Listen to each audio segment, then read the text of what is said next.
Hi everyone, Jessica Kubasi here. In this video, I'm just going to be answering some questions you guys have been asking me. I got a Facebook message from Kyle, and he asked me a couple of good questions that I've been frequently getting, so I thought I'd just make a video, kind of addressing all of them at once. So, okay, Kyle's questions are, how do you find your models? So you could go two routes, or actually three routes. You can go to your friends, find your siblings, you can ask your siblings to do it. You could do a self-portrait, or you could do your friends. Again, that's people that you know. And then you could do Facebook. You can go and see the models on Facebook that are just starting out. They're not agency signed, but they're testing. Or you can just find really pretty girls on Facebook. I mean, let's be honest, that's what people look for, good features, unique features. And then the other option that you have is contacting an agency. Now in Michigan, the agencies here, sometimes I just feel like it's easier if I just contact the model right away. So depending on what city you're in, if you're in New York, I would definitely contact an agency, but it's probably a lot harder to go through an agency in those bigger cities. You have to be like really amazing for you to be able to test shoot with their models, and sometimes they'll charge you.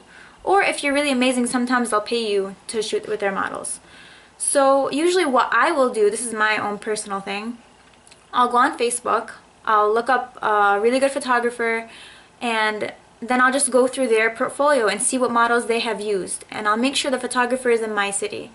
Then I'll go through makeup artists in my city, I'll go through hairstylists, and then stylists. So all these different people will have worked with different models, and then usually what they'll do is have the model tagged in the picture. So literally what I'll do is I'll just click their name. I will send them a message if I like their look, and I'll basically say, hey, I love your look. I would love to work with you. Here's my portfolio link. Let me know if you're interested.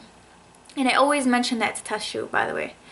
So keep it short and sweet. Models don't want to hear your life story. Just get to the point. They want to see your portfolio, and only have your best work on the portfolio that you're giving them, because if they're on their phones, then they're just going to see the couple first pictures. So you want the first pictures that they see to be amazing.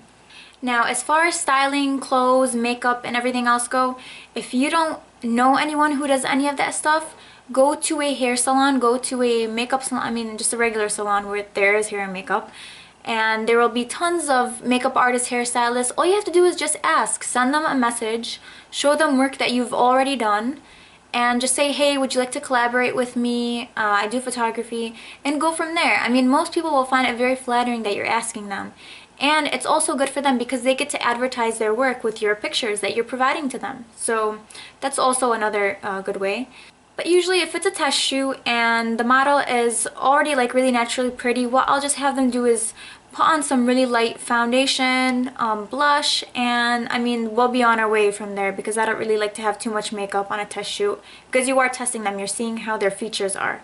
So I usually just have the model do their own makeup, and again, I tell them like no eyeliner, none of that contouring, so she can come out looking like Kim Kardashian. We don't need that right now. For clothes, just have the model send you pictures through text message of the wardrobe that she has, and just kind of go back and forth. Just have her send you pictures. Usually what I'll do is I'll say, hey, can you try it on and send me a picture of it? So they'll try on the outfit, and then I'll just tell them to bring it with them, and then when they're here, we just mix and match. So kind of be your own stylist on the first couple test shoots. And also a good way of picking out clothes for the model is just go on their Instagram or Facebook and just see the clothes that they're already wearing, and then just say, hey, send them the picture of them wearing it, and be like, hey, can you just bring this outfit that you're wearing because it's amazing? And that's even easier. That's usually what I do. Now when you're posing the model, just see how the model does on her own first. Feel her out, see how she does, and then just go from there. You don't want to right off the bat, okay, do this, do that. You know what I mean? Like, she's going to feel like she's at the circus. So you want to just take it slow. You don't want to be the dictator of the shoot, and then everyone goes out to eat without you, as I stated in my last video. Because you don't want to be the one left out from going to Olive Garden, because they have really good breadsticks. Don't be rude to the model, because if the model hates you, then pictures won't turn out good. Now, oftentimes you'll have models that are not that easy to work with, or they're very shy and quiet. You're not there to make friends. Just do the best that you can and be professional at all times. If all else fails, just talk about Miley Cyrus. Okay, Kyle's next question is, how long have you been doing photography? Now I haven't actually been doing photography for that long. I started in August of 2011, but I was doing photography prior to that. I was taking pictures of like flowers on the ground, fences. I was trying to be like emo artistic. I made like the fence black and white and I'm like, oh my god, I'm so amazing and artistic. But then a couple years later I'm like, damn, that's one ugly picture. So I kind of already had a background in photography from looking at fashion editorials through my graphic design, because I am a graphic designer, by the way. I have a bachelor's in graphic design, just so you guys know. Just throwing it out there. So yeah, I haven't really been doing photography for that long. I've been doing graphic design way longer, but I feel like photography is more my passion. And unlike graphic design, I can actually be outside and not be a hermit in my basement. Because of graphic design, that's what happens when you're a designer. Anyone will tell you. Kyle's next question is, what was your first camera? My first camera was the Canon 60D, and it was the one that had, it was like the flip, the back of the camera came out and you can flip it around and everything, which was pretty cool. But I had other options when I was first starting out for my beginner camera, and I was thinking actually of getting the LOLLL T3i, but I decided just to get the Canon 60D. I felt like it was a tiny bit more professional. But if you are looking for a beginner camera, if you're just starting out in photography and you don't know what to buy, I always recommend the Canon LOLLL T3i. It is a great camera, and a lot of good photographers used that camera when they were first starting out, so it's a great beginner camera. And the last question is, what is your favorite lens? My favorite lens is the 50 1.2, and that is a Canon lens. I don't use Nikon, guys. Let's not get into a fight about the Canon and Nikon thing. Both cameras are great and they both offer different things, but let's be honest, Canon is way better. I'm totally joking, guys. I'm totally joking. I'm gonna get a lot of hate mail right now. Yeah, a lot of people ask me why I don't use Nikon, and I mean, it's just a thing, I guess. I don't know, I've used it before and it was an okay camera, but I guess I'm just used to Canon.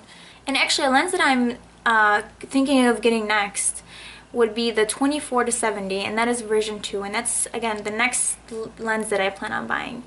And I think it's great for fashion. A lot of my favorite photographers use it, and I've been researching it a lot.